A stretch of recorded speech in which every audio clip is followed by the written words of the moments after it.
Hello mga kaibigan, mga igsoon, mga kautod. Narito na naman tayo sa aking YouTube channel.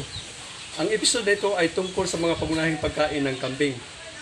Ang pagtaas ng demand ng gatas at karne ng kambing ay naging challenge sa mga goat raisers at farmers na paramihin ang kanilang mga alagang kambing sa mga bagong teknolohiya para naman magkaroon sila ng malaking kita sa kanilang hanap buhay.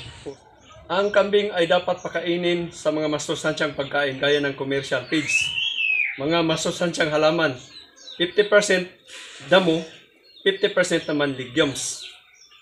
Sa pagkaroon ng forage ng kambing, una, ang tataas ang milk production ng gatas. Pangalawa, gaganda ang kanilang karne. Tapos, makatulong ka naman sa lupa para naman ay maagapan ang soil erosion. At ngayon, ipakita ko sa inyo kung ano ang mga pangunahing halaman para sa kambing. Madre Agua, isa sa pinakamabisang pagkain sa kambing. Magparami ito ng gatas kasi may amino acid, crude protein, may fat, fiber, ash, calcium at phosphorus.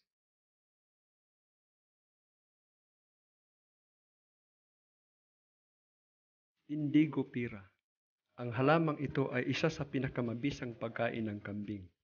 May 27.31 crude protein. Patuloy sa pagpakain nito ay makapagpataas ng gatas ng inahin. Nabubuhay ito sa lahat ng klase ng lupa.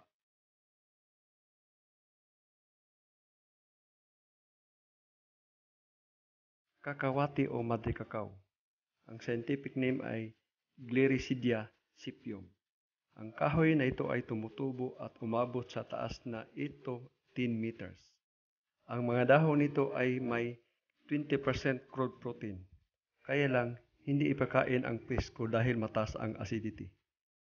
Sa pagpakain, ihalo sa legumes o sa mga grasses.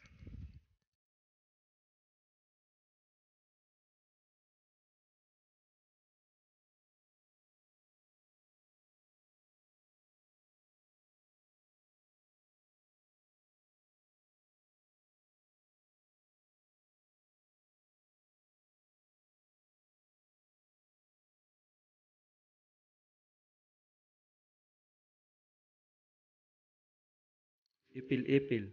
Ang scientific name ay Leucaena leucosipala. Ang tanim na ito ay umabot sa taas na 10 meters. May pinong dahon. Ang dahon ay pwedeng ibilad sa araw, gilingin, ihalo sa tahip ng mais o palay. Ipil-ipil ay mataas ang crude protein. Makatulong ito sa pagpataas ng gatas ng inahin.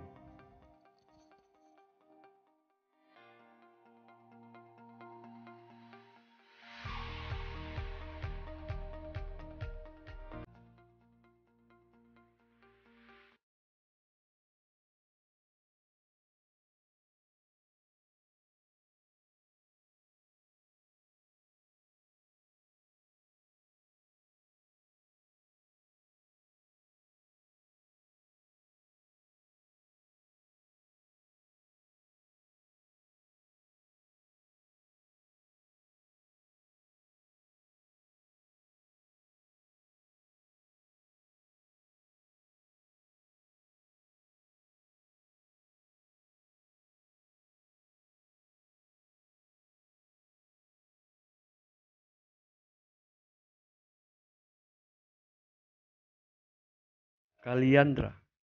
Ang scientific name ay Kaliandra calotersus. Ang halamang ito ay medyo kahawig sa ipil-ipil.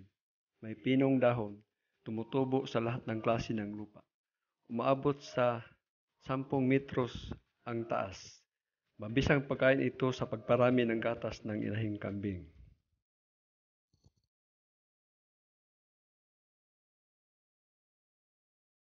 Siratro, ang scientific name ay Pocilus atropurpureus. Ang halamang ito ay gumagapang at umakyat. Maraming balahibo sa katawan. Isa itong legumes at mataas ang protina. Isa ito sa pinakapaboritong pagkain ng mga kambing.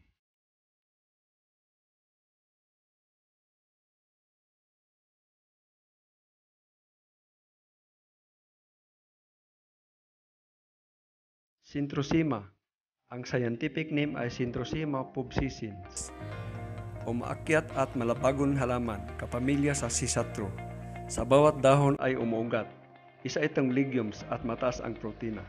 At isa sa pinakapaboritong pagkain ng kambing.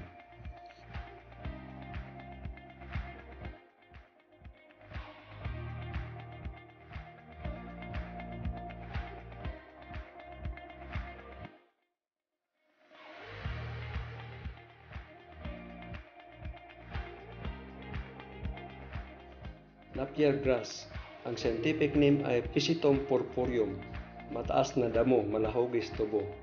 Mataas ang fiber at mababa ang crude protein. Ang napier grass ay makatulong sa pagparami ng gatas ng inahing kambing.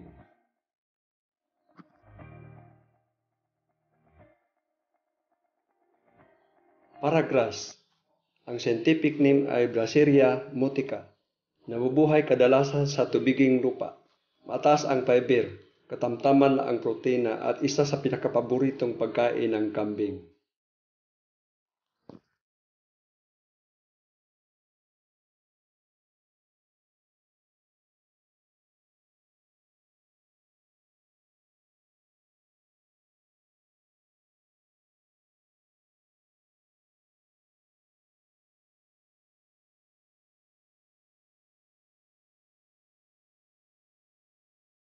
Liminja macrophylla, legume na halaman. Umaabot sa 3 metro ang taas. May crude protein, katamtaman ang fiber. Liminja ay makatulong sa pagparami ng gatas ng inahing kambing at tumutubo ito sa lahat ng klase ng lupa. Rinsuni. Ang halamang ito ay umaabot sa taas ng 2 metro. Tumutubo sa may sinag ng araw. Isa sa pagkatulong sa pagpataas ng produksyon ng gatas ng kambing. Ang rinsuni ay isa sa pinakapaboritong pagkain ng kambing.